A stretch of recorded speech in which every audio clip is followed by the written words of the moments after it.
नमस्कार दोस्तों, स्वागत है आपका आपके अपने चैनल शिक्षा की ज्योति ऑल क्लासेस पर। तो जैसा कि आप सभी को पता है कि हम तैयारी कर रहे हैं HSSC TGT Hindi screening exam की, जो कि मेवात कैडर में वैकेंसी निकली हुई है। ठीक है, और आपका पेपर है 29 अप्रैल का।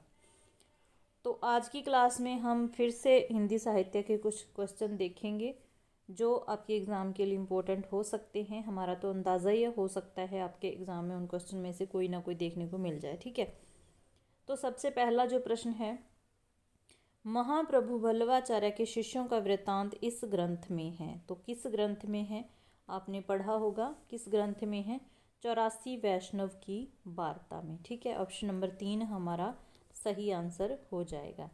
इसके अलावा अगर आपको क्वेश्चन अच्छे लगे तो लाइक ज़रूर करना, और अगर किसी क्वेश्चन में डाउट लगे तो भी आप बेझिझक इस बात की डिस्कस कर सकते हैं, कमेंट में आप लिख सकते हैं। ठीक है, दूसरा जो हमारा प्रश्न है वो है, काशी में हम प्रकट हुए भय रामानंद चिताए। काशी में हम प्रकट भय रामानंद चिताए, ये पंक्तियाँ पूछी गई हैं, किसकी हैं? तो ये आपको पता होगा कि ये पंक्तियाँ कबीर जी की हैं। किसकी हैं? कबीर की हैं, ध्यान रखना है। ठीक है, तीसरा हमारा प्रश्न है, निम्न कवियों में से रीति सिद्ध कौन है? तो आपको पता होना चाहिए कि कौन से कवि रीति सिद्ध हैं, कौन से रीतिबद्ध हैं और कौन से रीति मुक्त हैं। ठीक है, तो अगर हम इन ऑप्शन की बात करें, बिहारी है, गणानंद है, मतीराम है और तोष कवि हैं। तो इनमें से जो रीति सिद्ध कवि हैं वो हमारे बिहारी हो जाएंगे, ऑप्शन नंबर 1। ठीक है, अगला जो हमारा प्रश्न है, साखी किसका संकलन है? साखी किसका संकलन है?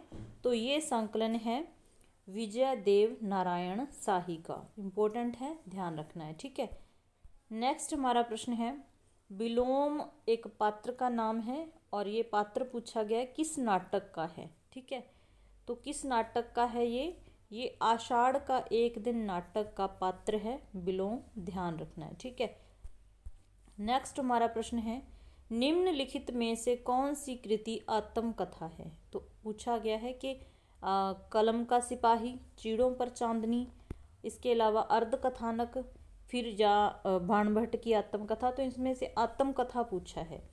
तो कई बच्चे इस बात पर चले जाते हैं कि बाणभट्ट की आत्मकथा है, तो ये हो सकता है ये आत्मकथा हो। ठीक है, इसकी विदा आत्मकथा हो, लेकिन जहाँ पर जो सही आंसर हो जाएगा वो हो जाएगा हमारा अर्ध कथानक। ठीक है, अर्ध कथानक एक आत्मकथा है, ध्यान रखना है, ऑप्शन नंबर 3। नेक्स्ट प्रश्न है, अब लौ नसानी अब न नसेहूं किसकी उक्ति है? तो ये उक्ति है तुलसीदास जी की। ऐसी पंक्तियाँ आपसे एग्ज़ाम में पूछी जाएंगी, तो जो इम्पोर्टेंट है उसको आपको ध्यान में रखना होगा। ठीक है, ऑप्शन नंबर 1 हमारा यहाँ पर सही आंसर हो जाएगा। नेक्स्ट प्रश्न है, इनमें से कौन सी रचना अवधी भाषा की नहीं है? इसका मतलब है कि 3 रचनाएं यहाँ पर अवधी भाषा से हैं और एक की जो भाषा है वो अवधी नहीं है।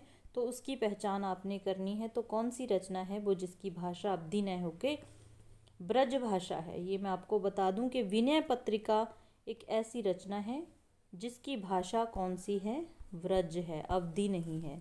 रामचरितमानस की भाषा पद्मावत की और चंदायन की भाषा अवधी भाषा है। ठीक है, तो यहाँ पर पूछा गया है कौन सी भाषा कौन सी रचना की भाषा अवधी नहीं है, तो हमारा आंसर हो जाएगा विनय पत्रिका, जिसकी जो भाषा है ब्रज भाषा हो जाएगी। ठीक है, इनमें से कौन सी रचना केशवदास की इनमें से कौन सी रचना केशवदास की नहीं है? तो यहाँ पर 3 रचनाएं केशवदास की होंगी और एक रचना केशवदास की नहीं है। तो वो आपने देखनी है कौन सी नहीं है। तो जो ललित ललाम रचना है वो केशवदास की नहीं है। रामचंद्रिका, कवि प्रिय, रसिक प्रिय, ये तीनों ही रचनाएं केशवदास की हैं, लेकिन जो ललित ललाम है वो मतीराम की रचना रहेगी। ठीक है, तो ये हो गई मतीराम की रचना। ठीक है, नेक्स्ट हमारा प्रश्न है, आत्मजयी किसकी रचना है? तो जो आत्मजयी रचना है वो है कुंवर नारायण की। किसकी है? कुंवर नारायण की। ऑप्शन नंबर 1 यहाँ पर सही आंसर हो जाएगा। अगला हमारा प्रश्न है, मेरे राम का मुकुट भीग रहा है किसकी रचना है? ये निबंध है, किसका है ये? मेरे राम का मुकुट भीग रहा है, तो ये है विद्यानिवास मिश्र का, किसका है? विद्यानिवास मिश्र का है। ठीक है।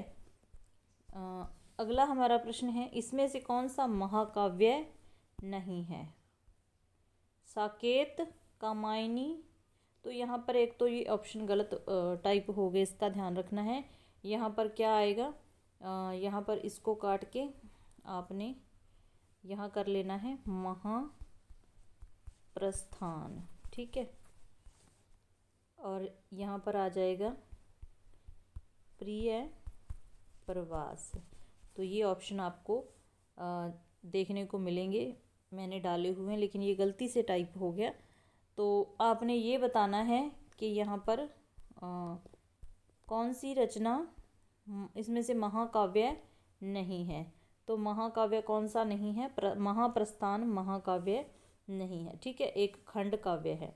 ऑप्शन हो गए महाप्रस्थान और प्रिय प्रवास। तो महाप्रस्थान क्या नहीं है?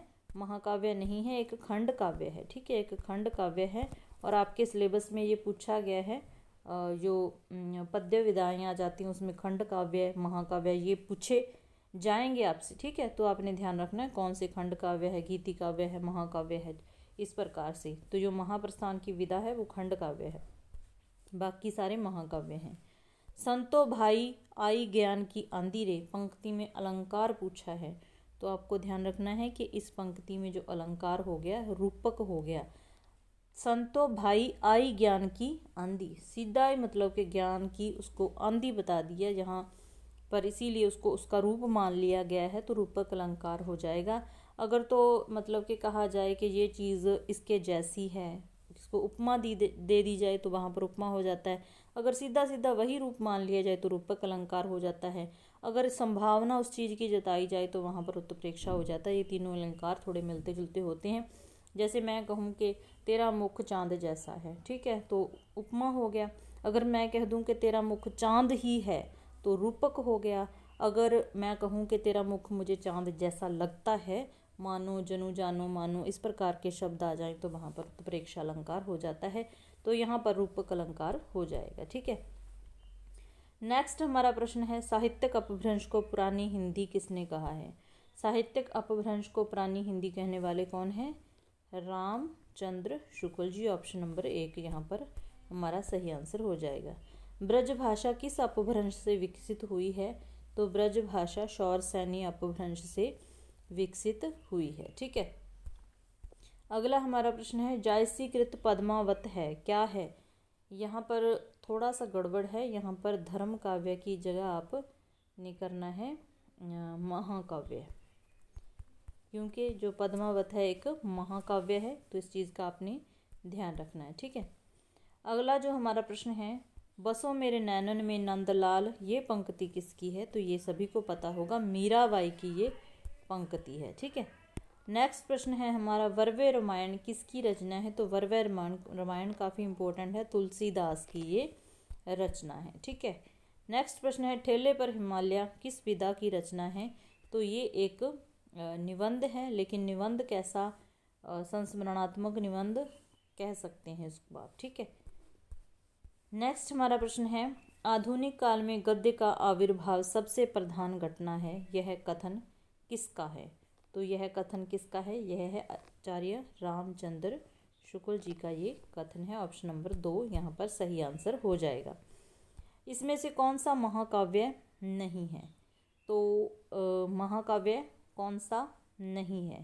तो यहाँ पर जो महाकाव्य नहीं है वो हो जाएगा महाकाव्य लोकायतन है। यहाँ पर महाकाव्य लोकायतन है, यहाँ पर भी आपने है कर लेना है, कौन सा महाकाव्य है? तो लोकायतन एक महाकाव्य है, बाकी नहीं है। ठीक है। अगला हमारा प्रश्न है, साहित्य लहरी की विषय वस्तु क्या है? तो साहित्य लहरी की जो विषय वस्तु है, नायिका भेद का जिक्र हुआ है, उसमें ध्यान रखना है। ठीक है। कोर्ट मार्शल नाटक समाज की किस समस्या पर आधारित है? मोस्ट इम्पोर्टेंट क्वेश्चन है ये, ध्यान रखना है। तो ये किस समस्या पर आधारित है? ये जातिवाद की समस्या पर आधारित है। ठीक है। ऑप्शन नंबर 1 यहाँ पर सही आंसर हो जाएगा। अगला प्रश्न है, विजय देव नारायण शाही की कविताएं किस सप्तक में संग्रहित हैं। तो किस सप्तक में है ये? तीसरे सप्तक में है। ठीक है, तीसरे सप्तक की ये में शामिल हैं। ठीक है, ऑप्शन नंबर 1 सही आंसर हो जाएगा। इनमें से कौन सा उपन्यास विभाजन समस्या पर आधारित है? तो विभाजन समस्या पर आधारित उपन्यास कौन सा है हमारा यहाँ पर? आखिरी कलाम। ठीक है, आखिरी कलाम नहीं है विभाजन समस्या पर आधारित। बाकी तीनों में विभाजन की समस्या बताई गई है। आधा गांव में, सूखा बरगद और झूठा सच में। आखिरी कलाम में प्रलय की मतलब इस प्रकार की समस्या को बताया गया है। ठीक है, इसके अलावा आखिरी कलाम आपको पता होगा कि ये भी जायसी की रचना है। ठीक है, अगला जो हमारा प्रश्न है, छायावाद का पतन किसका ग्रंथ है? तो छायावाद का जो पतन है डॉक्टर देवराज का ग्रंथ है। इम्पोर्टेंट है, ध्यान रखना है। तो ये थे हमारे आज के प्रश्न। एक दो क्वेश्चन में टाइपिंग में थोड़ी मोटी गलती हो गई है, तो उसके अगली क्लास में सुधारने की कोशिश करूँगी। अगर क्लास अच्छी लगी तो लाइक ज़रूर कर देना। फिर मिलते हैं नेक्स्ट क्लास में। धन्यवाद।